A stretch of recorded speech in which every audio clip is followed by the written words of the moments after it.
Shalom saudara, bertemu kita kembali dalam saluran ini saudara. Kita mendengarkan kebenaran firman Tuhan.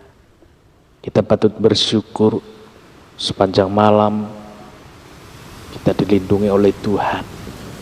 Hingga tiba pagi hari ini kita bangun dengan sehat, tidak kurang suatu apapun saudara.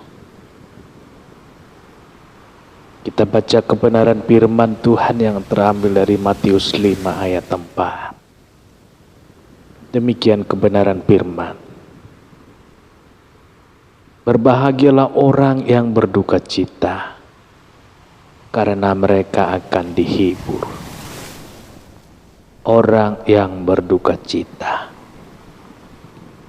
Siapakah yang dimaksud dengan orang yang berduka cita, saudara?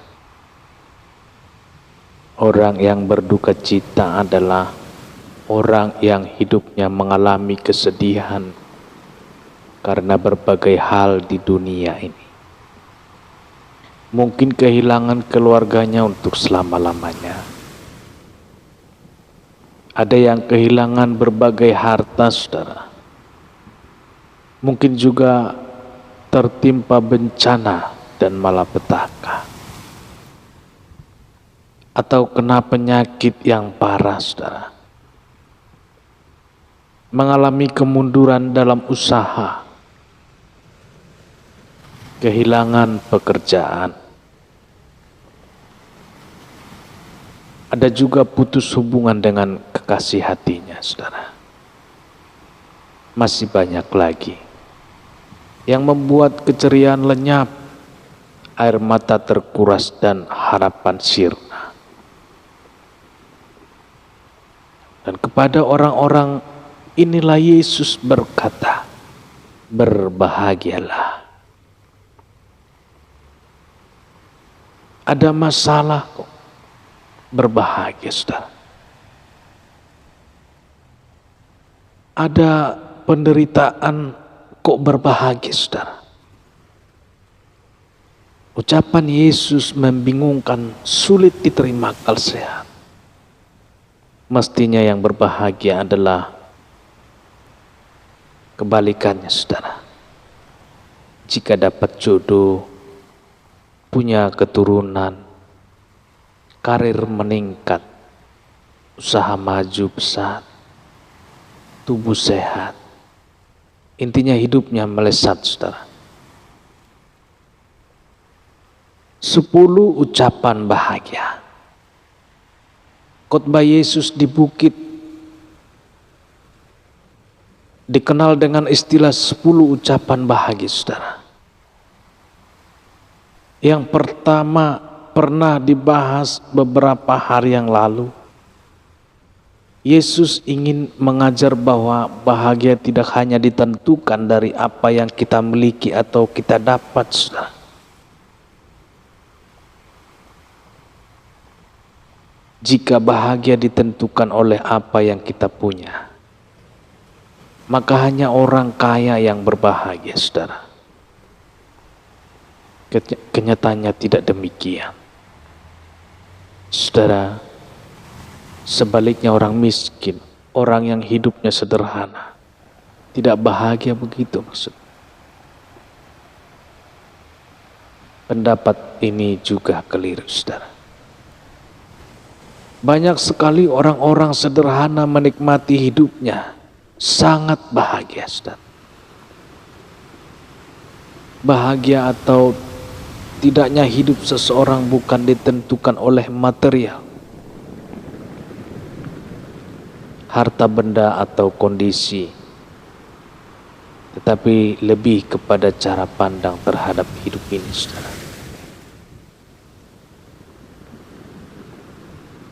Bagaimana kita memandang hidup ini, saudara? Inilah pertanyaan yang harus secara jujur kita jawab. Jika kita hanya bersandar harta semata, maka kita akan merana pada saat tidak memilikinya, saudara. Jika kita memandang hidup ini berlandaskan pada anugerah Tuhan, kebahagiaan kita tidak tergantung punya harta atau tidak. Pada cara pandang seperti inilah kebahagiaan seseorang ditentukan. Seorang petani, anak Tuhan yang tinggal di pedesaan, hidupnya sangat bahagia. Setiap pagi sebelum matahari terbit, ia pergi ke sawah sambil menyanyikan pujian syukur. Selama di sawah, tidak putus-putusnya ia melantunkan pujian sederhana. Yesus, Engkau baik, sungguh baik. Pada saat sore hari sambil menenteng hasil sawahnya, ia terus menaikkan syukur. Indah sekali, bukan saudara? Sebaliknya orang kaya yang punya mobil, punya rumah mewah, dan punya simpanan di bank, tidur tidak nyenyak, berulang kali bangun, berulang kali saudara. Pikirannya tergantung, pikirannya terganggu, tergantung usahanya yang mengalami penurunan akibat pandemi. Saudara, berbagai penyakit muncul akibat kekhawatiran. Hidupnya sangat tidak nyaman. Yang menjadi pertanyaan, bahagiakah ia? Tuhan menjanjikan penghiburan. Tuhan tidak menjanjikan harta yang hilang dengan harta. Tuhan juga tidak berkata orang yang kita sayangi pergi akan diganti dengan orang lain. Janjinya orang yang berduka akan dihibur, saudara. Bukankah harta bisa hilang lagi? Bukankah pasangan hidup bisa pergi lagi? Tetapi penghiburan dari Tuhan, inilah yang menguatkan kita. Haleluya. Membuat kita bisa bangkit lagi, melahirkan harapan baru atas apa yang sudah hilang, saudara. Mari ubah cara pandang kita atas hidup ini. Tuhanlah segala-galanya, bukan segalanya jadi tujuan hidup kita. Haleluya. Amin. Selamat berakhir pekan. Terus jaga protokol kesehatan, saudara. Tetap semangat. Salam sehat, salam hebat. Tuhan Yesus memberkati. Bertemu kita kembali dalam saluran ini esok hari. Tuhan Yesus memberkati. Amin.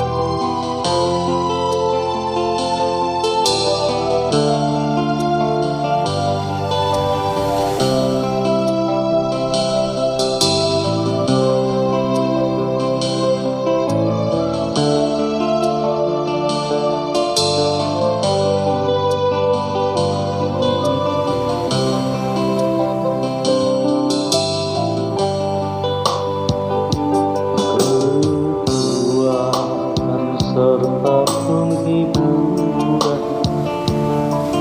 diberikan Tuhan pada tiap hari aku dibimbingnya, tiap jam dihibur hati, dan sesuai dengan hikmat diberikan apa yang perlu, supaya aku berganti memperkuat iman.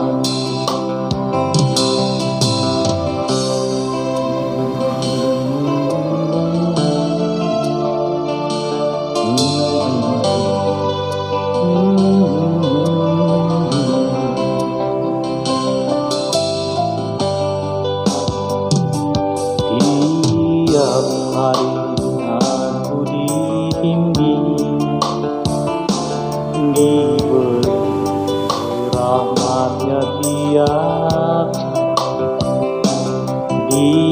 diangkatnya bila aku jatuh, dihalaunya musuhku kejam. Yang namanya Raja Mahkuasa, Bapa yang kekal dan abadi, mengimbangi duka dengan suka dan menghibur yang sedih. Yang namanya